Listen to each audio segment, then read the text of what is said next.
आज हम पढ़ेंगे कक्षा 8वीं गणित अध्याय 1 वर्ग एवं घन के अंतर्गत संख्याओं से पूर्ण वर्ग संख्याएं बनाना। इसका क्या मतलब है? आपको कोई संख्या दिया रहेगा जो कि पूर्ण वर्ग संख्या नहीं रहेगा, लेकिन उसको आप क्या करेंगे, हम पूर्ण वर्ग संख्या बनाएंगे। इसको एक उदाहरण के माध्यम से समझिए। प्रश्न है, वह छोटी से छोटी संख्या ज्ञात कीजिए जिसका 252 से गुना या भाग करने पर गुणनफल या भागफल पूर्ण वर्ग बन जाए। 252 पूर्ण वर्ग संख्या नहीं है, लेकिन उसमें एक ऐसी छोटी से छोटी संख्या का गुणा करना है जिससे कि ये 252 पूर्ण वर्ग संख्या बन जाए, या 252 में ऐसी छोटी से छोटी संख्या का भाग करें जिससे वो पूर्ण वर्ग संख्या बन जाए।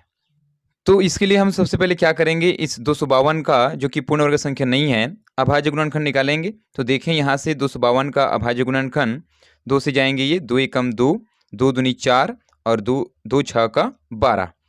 अब यहाँ से देखें 2 छः का 12 और 2 तिया 6, 63 है, तो 3 से भाग जाएंगे यहाँ, 3 दूनी 6 और 3 एकम 3, 3 सत्ते 21 और 7 एकम 7। तो 252 के ये अभाज्य गुणनखंड है 2 गुणित 2, 3 गुणित 3 गुणित 7। तो 252 के अभाज्य गुणनखंड, और इसमें यदि हम जोड़ा बनाते हैं तो 2 का तो जोड़ा बनता है और 3 का जोड़ा बनेगा, लेकिन 7 का कोई जोड़ा नहीं है। और आप लोगों को बताया गया था कि दिए गए संख्या के अभाज्य गुणनखंड में यदि जोड़ा पूर्ण जोड़ा नहीं बनता तो वह पूर्ण वर्ग संख्या नहीं होती। तो इसको हम कैसे पूर्ण वर्ग संख्या बनाएं?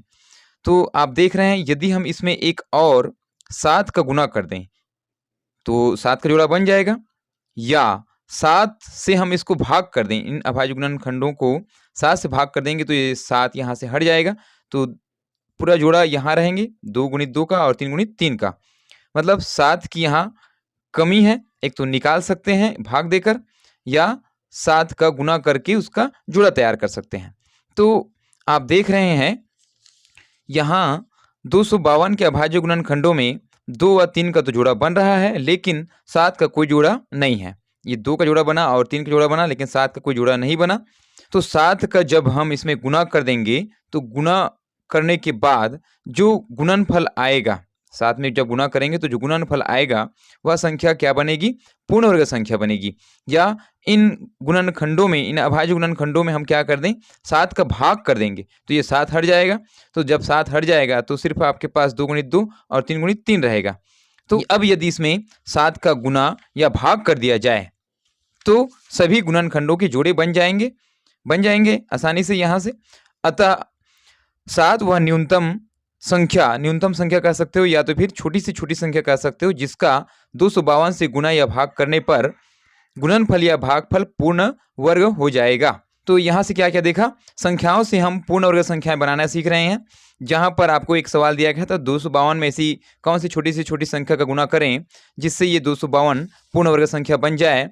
तो आपने देखा 252 के अभाज्य गुणनखंडों में सिर्फ 7 का कोई जोड़ा नहीं बन रहा था। अब यदि इन अभाज्य गुणनखंडों में 7 का एक और गुना कर दें, या तो फिर इन अभाज्य गुणनखंडों को 7 से भाग कर दें, तो जो प्राप्त संख्या आएगा, प्राप्त गुणनफल आएगा या तो फिर प्राप्त भागफल क्या रहेगा, पूर्ण वर्ग संख्या होगी। अतः 7 ही वह छोटी से छोटी संख्या है जिसका 252 से गुना या भाग करने पर गुणनफल या भागफल पूर्ण वर्ग हो जाएगा। आइए इससे संबंधित कुछ सवालों को और हल करने का प्रयास करें।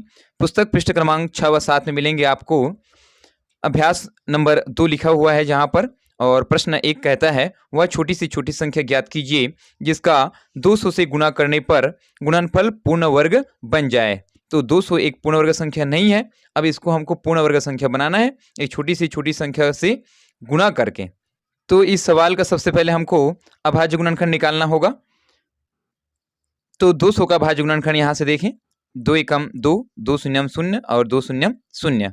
यहाँ है 100, तो 2 पंचे हो जाएंगे, ये 2 अंकों का 10 और 2 शून्यम 0, 2 दूनी 4, यहाँ से 1 बचेंगे तो ये होगा 10 और 2 पंचे फिर 10 और हो जाएंगे, ये 25 है तो 5 पंचे 25 और 5 एकम 5। यहाँ 200 के अभाज्य गुणनखंड है 2 गुणित 2 गुणित 2 गुणित 5 गुणित 5। इसमें हम जोड़ा बनाने का प्रयास करें तो 2 का जोड़ा बन गया और 5 का जोड़ा बन गया, लेकिन 2 का जोड़ा यहाँ पर नहीं है। तो आपने देखा 200 के अभाज्य गुणनखंड में 2 का जोड़ा नहीं बना, इस 2 का केवल जोड़ा नहीं बना है। अतः 2 ही वह छोटी सी छोटी संख्या होगी जिसका 200 से गुणा करने पर प्राप्त गुणनफल पूर्ण वर्ग होगी।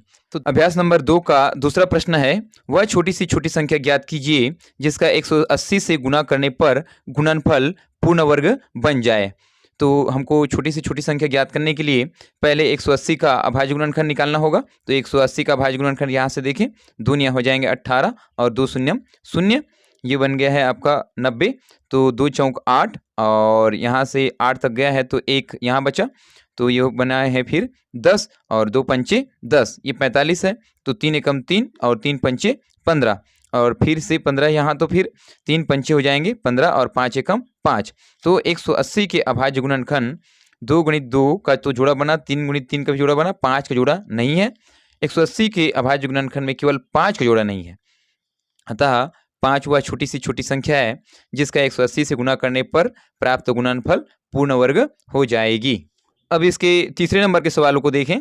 क्या कहा गया है, वह छोटी सी छोटी संख्या ज्ञात कीजिए जिसका 2352 में भाग देने पर भागफल पूर्ण वर्ग बन जाए।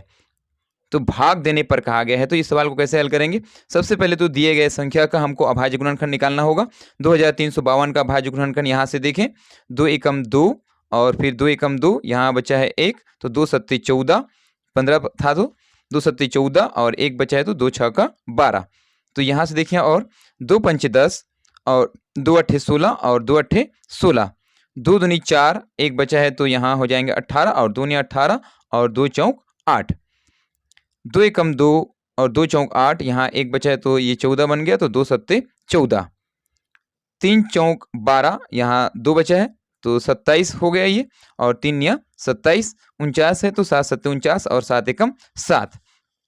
तो 2352 के अभाज्य गुणनखंड में हम जोड़ा बनाने का प्रयास करें तो यहाँ 2 का जोड़ा बना है, यहाँ 2 का जोड़ा बना है और यहाँ 7 का जोड़ा बन गया है, लेकिन 3 का कोई जोड़ा नहीं है।